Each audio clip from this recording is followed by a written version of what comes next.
it's Kim and I'm with you again today to show you another process for making an art journaling page. I will put the full list of products that I've used in the description box of the video below, but I am using a combination of stencils, sprays, inks, gauze and some printed digital papers, and I'll put the link to those digital papers, which are by Marimi Small Art. I hope I've pronounced her name correctly, but I will put the link below. So the first step I'm doing is I'm going to create my background, but I'm going to use my stencil as a stamp instead of spraying through the stencil. So I've put the spray onto my glass mat and I'm simply smushing the stencil into the spray, and then I'm going to put the stencil down on my paper.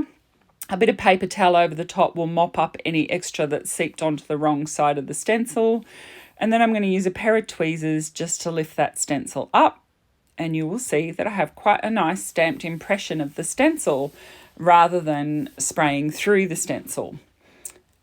These stencils are from Aall & Create. I did purchase them overseas, but if you Google them, if you're interested in them, you could Google them and you can find out where to purchase them. This circle one is number 45, as I said, Aall & Create.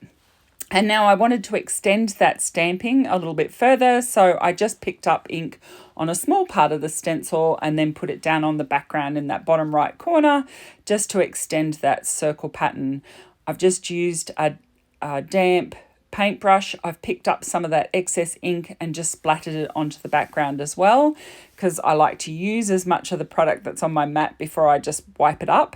Now what I'm doing is I'm cutting a little bit of gauze, so you can just use medical gauze from the chemist. Some manufacturers do have gauze. This one is from Uniquely Creative, but you can use the stuff from the chemist. It's just fine. So I've just cut off a chunk of that and I am sopping up the colour. So this is a Distress Oxide spray and it's the new Saltwater Taffy colour. Now that I've finished doing everything I want with that ink, the little bit that's left, I'm just wiping it up with a paper towel. I'm not getting too worried about cleaning my stencil perfectly at the moment because Distress Oxides are water reactive, meaning that once I finish the page, I can just go and rinse them off underneath the sink and I don't have to worry about it drying on and not being able to be removed. That's a problem with pastes. So I'm just using my heat gun now to dry this. Again, it's really important that you dry between each layer so you don't end up, it's less likely to be able to disturb the ink below, particularly this type of ink, which is water reactive. So I'm just using my heat gun and drying this off and a paper towel just to mop up any bigger puddles so that it dries relatively quickly. This is the initial layer on this page, so a lot of it will be covered up, but I'm really happy with how that stencil stamped. So this is another Aall & Create stencil. It is number 142. Look, you could do this same design with any stencils or masks that you've got that you like, so you don't have to use the ones that I've used. But as I said, this is another Aall & Create and it's number 142. It's crosses. There's a whole pile of tiny little crosses as well, which would show if you sprayed through them, but with a door bar and ink, so the ink I'm using is Cornflower Blue Archival ink. So this is a permanent ink, but I can't squish it through the extra tiny little crosses. So what I'm getting with this pattern is just the larger crosses that the dauber can push the ink through. As I said, if I used a spray, all the tiny little crosses that are on this stencil would show through. And I'm simply going to, when I get to the bottom of this, I'll simply flip it around in order to finish the design at the bottom of this page. And I'm just making sure that I add a few of those crosses to the left and right so that when I work on the page, some of those ones out to the side will show from the design, which is going to be a center design.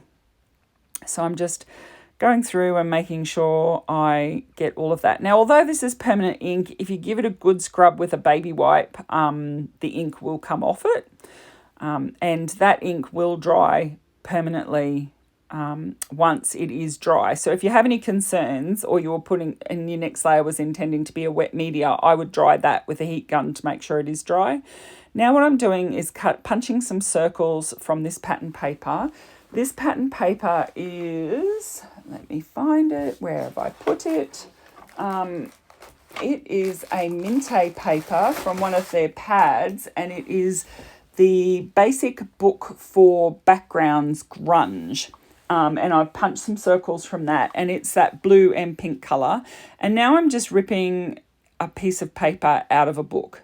So this happens to have a floral print on it, but you could simply use any book paper with text, would work really well as well, because most of it's going to be covered up in a minute anyway. Now, when I looked at this, I decided I needed more circles because I love circles. And so I got, well, actually, I'm going to dry this gauze. And then I looked at it and went, I need more circles. So I'm going to put the gauze down to just check how the page is coming together and what else it needs, because at this time I was thinking, yeah, that 3 is just not enough. So I'll spread the gauze out, get another look at it, and that's when I decide I definitely need more circles. And so I got 2 more punches in different sizes. So a smaller punch down from this one. So this one is around 1.5. This new punch is around 1 inch. And then the small one that I'm going to use is about 1/2 inch punch.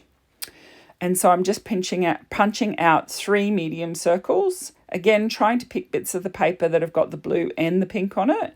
And then I'm going to use my little punch, and I'm going to punch out 6 of those small circles. Again, trying to get a combination of that dark bluey grey and the pink from that pattern paper.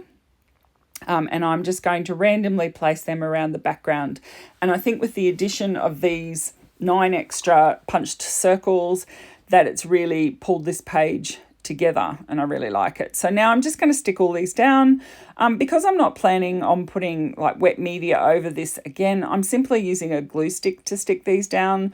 The glue stick will hold these papers in place perfectly.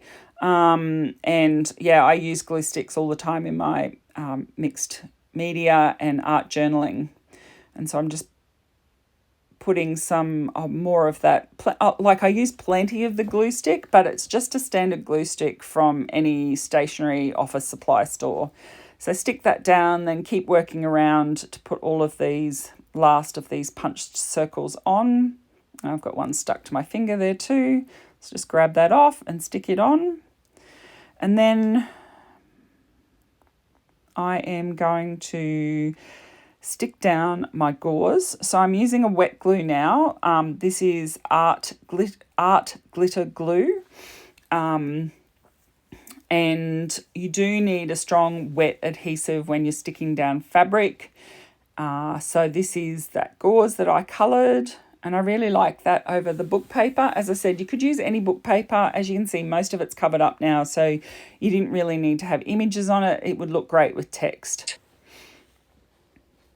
Now I'm just going to put a few splatters of another oxide ink in this bluey colour. So it's Salvaged Patina in the Distress Oxide spray that I'm using here. I'm just splattering a little around to give a few extra splatters, because can you really have enough? And then I'm just going to lift them off with paper towel. You don't need to leave it dry, like all the ink that you've splattered on to dry. Even just splattering it on and then using the paper towel to mop it up, there will still be blue splatters showing in the background, and it means it's going to be dry, so I can keep moving and progressing my page. Now, I was going to stick the butterfly straight down on the gauze, but I decided it needed a little something extra. So this is sewing thread, but it's a heavyweight sewing thread. So if you're looking at getting some sewing thread like this is a Gutermann, just a heavyweight sewing thread. It just shows up a bit better when you put it down on a page than the normal sewing thread, which is quite light. So I just wrap it around my fingers, then take it off my fingers and sort of smush it into a bit of a nest, put plenty of wet glue down and stick it down, and then use tweezers to get it laid out properly. I've now stuck my butterfly down with lots of wet glue on it, and now I'm adding a phrase, which is "Today is full of possibilities." As I showed you, it's from a Tim Holtz phrase book. which I absolutely love. It's got stickers, lots and lots of stickers, Frey stickers. It's a Tim Holtz Ideology Small Talk stickers.